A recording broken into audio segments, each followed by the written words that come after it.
ಶ್ರೀ ಮಹಾಗಣಪತಿ ನಮಃ. ರಾವಣನಿಗೆ ಇಡೀ ಅಂತಃಪುರವನ್ನೆಲ್ಲ ಜಾಲಾಡಿದ್ರು ಕೂಡ ಸೀತಾದೇವಿ ಮಾತ್ರ ಕಾಣಿಸ್ತಿಲ್ಲ. ಹನುಮಂತನಿಗೆ ದಿಗಿಲು ಶುರು ಆಗ್ಬಿಡುತ್ತೆ. ವಾಪಸ್ ಹೋದರೆ ವಾನರ ವೀರರಿಗೆ ಏನು ಉತ್ತರ ಕೊಡ್ತಕ್ಕಂಥದ್ದು. ಸುಗ್ರೀವನು ಕೊಟ್ಟ ಗಡುವು ಈಗಾಗಲೇ ಮುಗಿದೋಗ್ಬಿಟ್ಟಿದೆ. ತನ್ನಿಂದ ನೀನೇನು ಗುಂಪಿನವರಿಗೆ ನನ್ನಿಂದಲೂ ಕೂಡ ಎಲ್ರಿಗೂ ಸಾವು ತಪ್ಪಿದ್ದಿಲ್ಲ, ಇಲ್ಲೇ ಎಲ್ಲಾದರೂ ಪ್ರಾಯೋಪವೇಶ ಮಾಡಬೇಕು ಅಂತ ಯೋಚನೆ ಮಾಡ್ತಿದ್ದಾನೆ. ಅಷ್ಟರಲ್ಲಿ ತಾನು ಸಮಾಧಾನ ಮಾಡಿಕೊಂಡ, ನಾನು ಬದುಕಿದ್ದೀನಲ್ವಾ, ಆ ಬದುಕಿರುವವರೆಗೂ ನಾನು ಹೀಗೆ ಮಾಡಬಾರ್ದಲ್ಲ, ಉತ್ಸಾಹದಿಂದ ತನ್ನ ಪಾಲಿನ ಕರ್ತವ್ಯವನ್ನು ಮಾಡಬೇಕಲ್ವಾ ಅಂತ ಫಲದ ಬಗ್ಗೆ ಯೋಚನೆ ಮಾಡಬಾರ್ದಲ್ವಾ. ಯಾವುದಾದ್ರು ಕೆಲಸಕ್ಕೆ ಹೊರಟ್ರೆ ರಿಸಲ್ಟ್ ಅನ್ಕೋಬಾರ್ದು ತಕ್ಷಣ. ಅದಕ್ಕೆ ಇದೇ ಉತ್ತಮ ಧರ್ಮ ಅಂತ ತನ್ನನ್ನು ತಾನೇ ಪ್ರೋತ್ಸಾಹ ಪಡಿಸ್ಕೊಂಡು ಹುಡುಕಾಟವನ್ನು ಮುಂದುವರಿಸ್ತಾ ಇದ್ದಾನೆ. ನಾನು ಯಾಕೆ ಯೋಚನೆ ಮಾಡಬೇಕು, ಸರಿ ಇಲ್ಲ ಅಂಥೇಳಿ.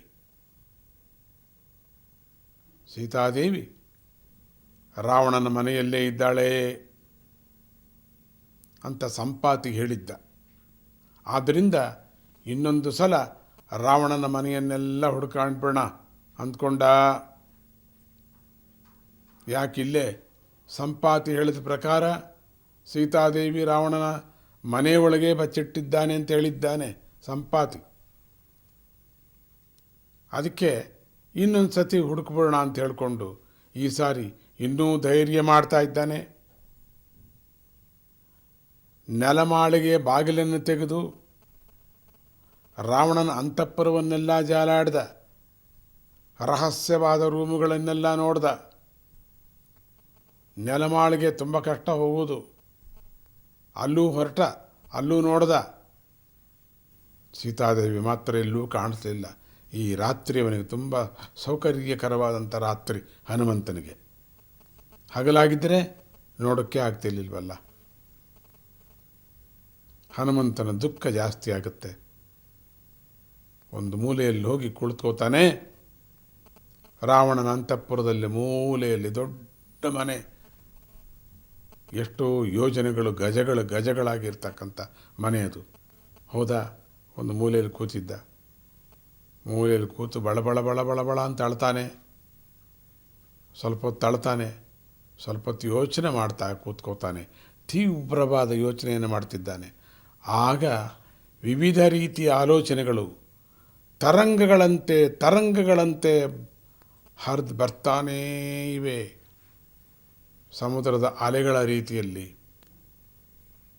ಸಂಪಾತಿಯೇನೋ ಸೀತೆ ಇಲ್ಲೇ ಇದ್ದಾಳೆ ಅಂದ, ನಿಜ. ಆದರೆ ಇಲ್ಲೆಲ್ಲೂ ಕಾಣಿಸ್ತಾ ಇಲ್ಲ. ಬಹುಶಃ ಅವಳು ಬಗ್ಗಲಿಲ್ಲ ಅಂತ ರಾವಣ ಏನಾದರೂ ಕೂಡ ಅವಳನ್ನು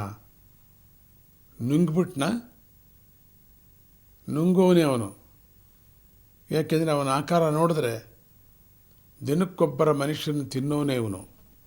ತಿಂದ್ಗಿಂದ್ಬಿಟ್ನ ಏನಿರ್ಬೋದು, ಇಲ್ಲ ಪಕ್ಕದಲ್ಲಿ ತುಂಬ ಮಲ್ಕೊಂಡಿದ್ದಾನಲ್ಲ ಕುಂಭಕರ್ಣ, ಅವನೇನಾದ್ರು ತಿಂದುಬಿಟ್ನ, ಏನಿರ್ಬೋದು, ನುಂಗಿಬಿಟ್ನ, ಅಥವಾ ಅವನ ಹೆಂಡತಿಯರಲ್ಲಿ ಯಾರಾದರೂ ಕೂಡ ಅವಳ ಮೇಲಿನ ಹೊಟ್ಟೆ ಕಿಚ್ಚಿನಿಂದ ಅವಳನ್ನು, ಒಂದು ವೇಳೆ ಇಲ್ಲಿ ಮಲಗಿರ್ತಕ್ಕಂಥ ರಾಕ್ಷಸರಿದ್ದಾರೆ ನೋಡಿ, ಇವರೆಲ್ಲ ಅವನ ಹೆಂಡತಿಯರಂತೆ. ಅಯ್ಯ, ಏನು ಹೇಳೋಣ, ಇವರೆಲ್ಲ ಯಾರೊಬ್ಬರು ನುಂಗ್ಬಿಟ್ರೇನೋ ಇರ್ಬೋದು. ಏನಪ್ಪ, ಸಾಲುಗಟ್ಟಲೆ ಮಲಗಿದ್ದಾರೆ ರಾಕ್ಷಸಿಯರು.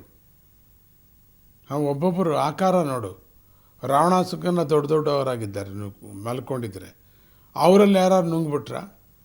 ಅದಕ್ಕಾಗಿ ಆ ಸೀತೆ ಸಾಧ್ವಿ ಅವ್ರ ಹೊಟ್ಟೆಲೇನಾದ್ರು ಇದ್ದಾಳ?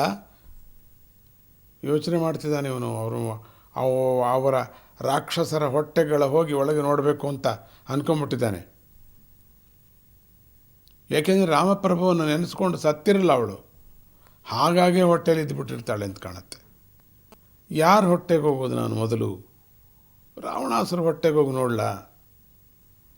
ಹಾಗೆ ಎಲ್ಲ ಕುಂಭಕರ್ಣನಿಗೆ ಮೂಗಿಂದ ಒಳಗೆ ಹೋಗಿದ್ನಲ್ಲ, ಹಾಗೇನಾರು ಹೋಗಲ? ಅದೆಲ್ಲ ಜ್ಞಾಪಿಸ್ಕೋತಾನೆ.